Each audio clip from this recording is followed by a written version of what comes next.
भीमाशंकर मंदिर 5 महिन्यांनंतर भाविकांना दर्शनासाठी खुलं। सोमवारपासून सकाळी 7 ते 11 दरम्यान भाविकांनी घेतलं दर्शन। ऑनलाईन बुकिंग असलेल्या भाविकांनाच दर्शन सुविधा। भक्तिमय वातावरणात भीमाशंकर मंदिर परिसर दुमदुमला। दररोज 1000 भाविकांनाच दर्शनाची संधी। 30 जून पर्यंत विशेष व्यवस्था। कुंभमेळ्याच्या पार्श्वभूमीवर पूर्ण झालं सभा मंडपाचं काम। 5 महिन्यात उभारल्या भाविक सुविधा। महाराष्ट्राबाहेरून भीमाशंकरच्या दर्शनासाठी आलेल्या भाविकांकडे ऑनलाईन पास नसल्यामुळे प्रशासनाच्या कारभारावर व्यक्त केली नाराजी।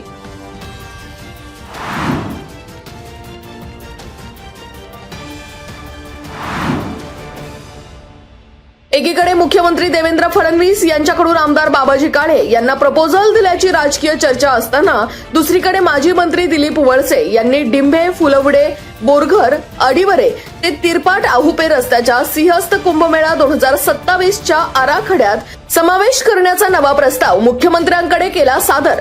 श्री क्षेत्र भीमाशंकर विकास आराखड्यावरून खेड आंबेगाव तालुक्यातील राजकीय नेत्यांमध्ये तू मे सुरू असताना माजी मंत्री दिलीप वळसे यांचा आंबेगाव तालुक्यातील 55 किलोमीटर रस्त्यासाठी आणखी एक प्रस्ताव।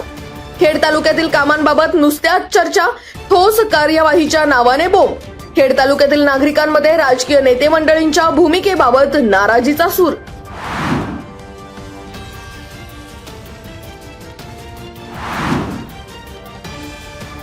पुणे जिल्ह्यातील मॉडेल स्कूलचं वास्तव चित्र उघड। अपूर्ण इमारतीमुळे विद्यार्थ्यांची मंदिरात भरते शाळा। शाळेचा पहिला दिवस मंदिरात। जवळके खुर्द गावातील विद्यार्थ्यांची गैरसोय, ग्रामस्थ संतप्त। 4 महिन्यांपासून बांधकाम रखडले। वर्ग खोल्यांअभावी विद्यार्थ्यांचं शिक्षण धोक्यात।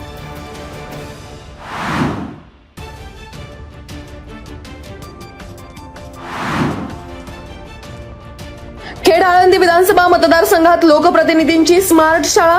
पहिल्या दिवशी भरल्या मंदिरात। ठेकेदाराला पोचण्याच्या नादात विद्यार्थ्यांच्या शिक्षणाचा खेळखंडोबा। राजकीय नेते मंडळींसह जिल्हा परिषद सदस्य, पंचायत समिती सदस्य, गावच्या प्रतिनिधींसह पंचायत समिती प्रशासनानं मिरवण्यात मानली धन्यता। मॉडेल स्कूल राबवणाऱ्या गावांकडे राजकीय नेते मंडळींची पाठ। पावसाळ्याच्या तोंडावर अर्धवट कामांमुळे स्कूलच्या मंदिरात भरणाऱ्या शाळांमुळे विद्यार्थ्यांचं लक्ष होतंय विचलित। ठेकेदारांच्या धीम्या कामांमुळे गावकऱ्यांनी व्यक्त केला संताप।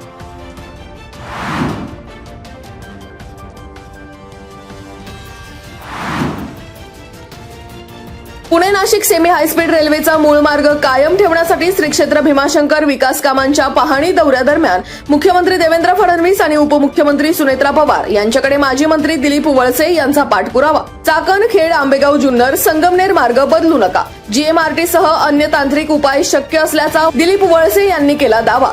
रेल्वेच्या मूळ मार्गासाठी राज्य सरकार केंद्राकडे पाठपुरावा करणार असल्याचं मुख्यमंत्री फडणवीस यांनी आश्वासन दिल्याची दिलीप वळसे यांची माध्यमांना माहिती।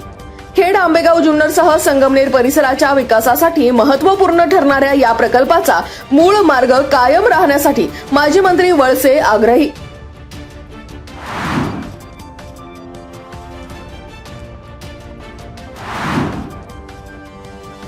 खेड तालुक्यात शाळेच्या पहिल्या दिवशी नवगत विद्यार्थ्यांचा शाळा प्रवेशोत्सव जल्लोषात। आळंदी येथील श्री ज्ञानेश्वर शिक्षण संस्था संचलित श्री ज्ञानेश्वर विद्यालय आणि ज्युनियर कॉलेज, श्री ज्ञानेश्वर प्राथमिक विद्या मंदिर आणि श्री ज्ञानेश्वर बालक मंदिर यांच्या वतीने विद्यार्थी स्वागत समारंभ।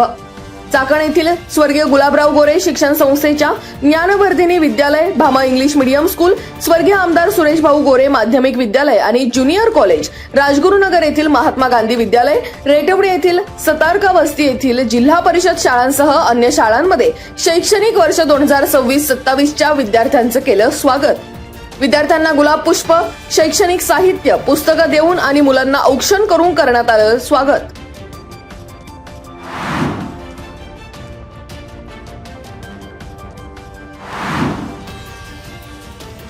शाळेच्या पहिल्याच दिवशी विद्यार्थ्यांचे उत्साहात स्वागत। जिल्हा परिषदेच्या पाईट आंबेठाण गटात पंचायत समिती सदस्य सारिका अर्जुन गोगावले यांचा अनोखा उपक्रम। गुलाब पुष्प, पेन आणि औक्षणाने चिमुकल्यांचे स्वागत। पिंपरी बुद्रुक, कोये, शिवे, आसखेड खुर्द, गोणवडी आणि पिंपरी खुर्द या शाळांना दिली भेट। विद्यार्थ्यांशी संवाद साधत वाढवली शाळेची गोडी। पंचायत समिती सदस्य सारिका गोगावले यांचा पुढाकार।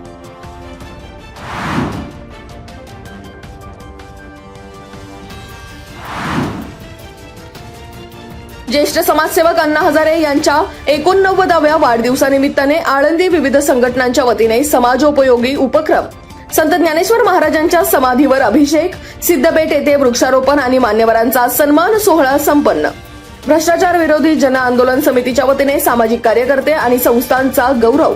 यावेळी सुरेश टाकळकर, प्रकाश पाचारणे, दत्तात्रय सातपुते, बाळासाहेब चौधरी, अर्जुन मेदनकर, सतीश चांभारे, विठ्ठल भोर, बाळासाहेब गवते आदींची उपस्थिती.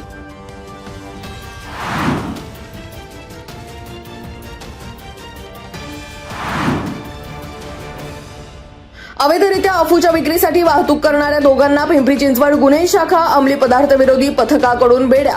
2 लाख रुपयांचं 396 ग्रॅम वजनाची अफू हस्तगत. या प्रकरणी भवरलाल सोनाराम जाट, वय वर्ष 34, सध्या राहणार देशमुखवाडी चाकण, मूळ राहणार राजस्थान, महेंद्रसिंग चिमणराव, वय वर्ष 25, राहणार सावरदरी, दोघांना अटक. मोहन धनाराम जाट, वय वर्ष 22, राहणार सावरदरी, तालुका खेड, मूळ राजस्थान यांच्यावर गुन्हा दाखल. उत्तर म्हाळुंगे पोलिसांनी 2 लाख रुपयांची अफू, 1 दुचाकी आणि 2 मोबाईल असा ऐवज हस्तगत केला. सावरदरी गावच्या हद्दीत 14 जून रोजी रात्री 8:15च्या सुमारास पोलिसांची कारवाई.